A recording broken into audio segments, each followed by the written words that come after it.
this topic of climate change, then I guess I didn't realize it. It starts well before that IPCC, their first report, or would you say was that first report really like the catalyst of all of this discussion that we're having? Yeah, it was a big one, no doubt about it. I mean, the science of linking increased carbon to warming in the Earth's atmosphere, that goes back to the 1800s. And really solid work done in the 1930s by a guy named Guy Stewart Callender in Great Britain with an actual forecast of how increasing amounts of carbon dioxide in the atmosphere would lead to significant warming in the atmosphere. That's the 1930s. So if you really want to trace the early history of human-induced climate change, you've got to go way back.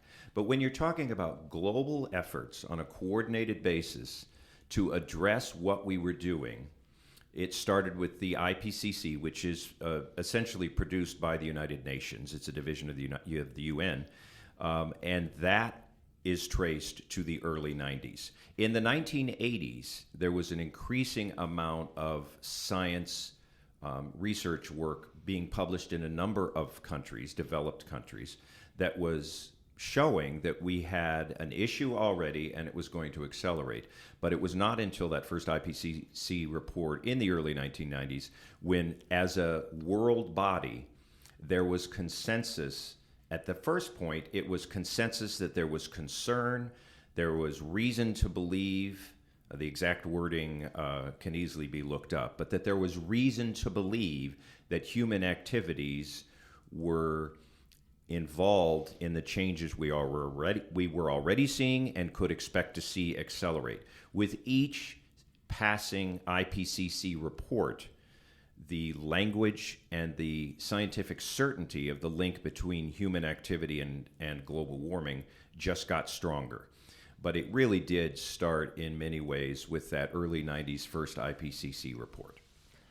And so there have been multiple of these reports over the years? Yeah, I can't remember off the top. They basically come out, I believe it's every 2 years. You can check me on that, but it's roughly every 2 years they update it.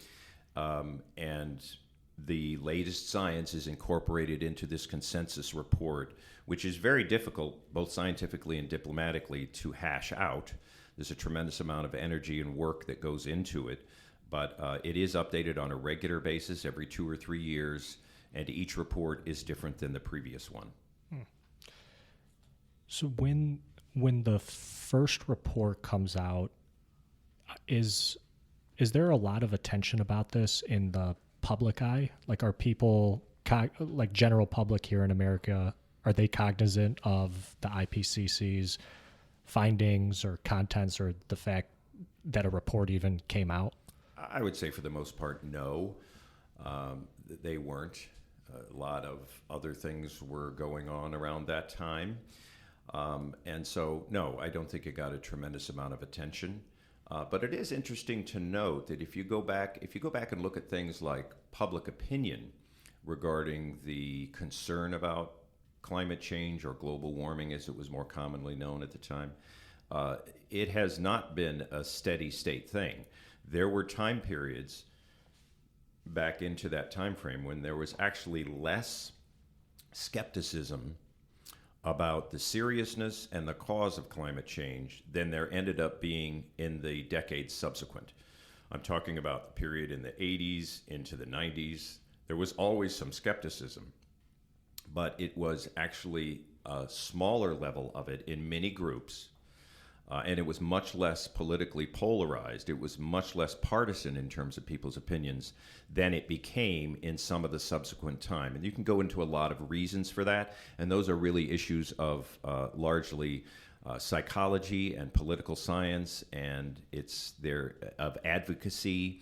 But again, I think a lot of it, when we really dig into it with the benefit of hindsight, we see that some of that public opinion was intentionally swayed by businesses with an interest in maintaining the status quo, which supported their highly profitable business models. And the unfortunate part about that is that what it did was we squandered time when we could have been addressing, and instead we were fighting and bickering. And we recognize now, as we sit here in 2024, that that time was crucial in terms of the size of our window of opportunity. It has gotten much smaller than it would have been had we started acting earlier than what we really have.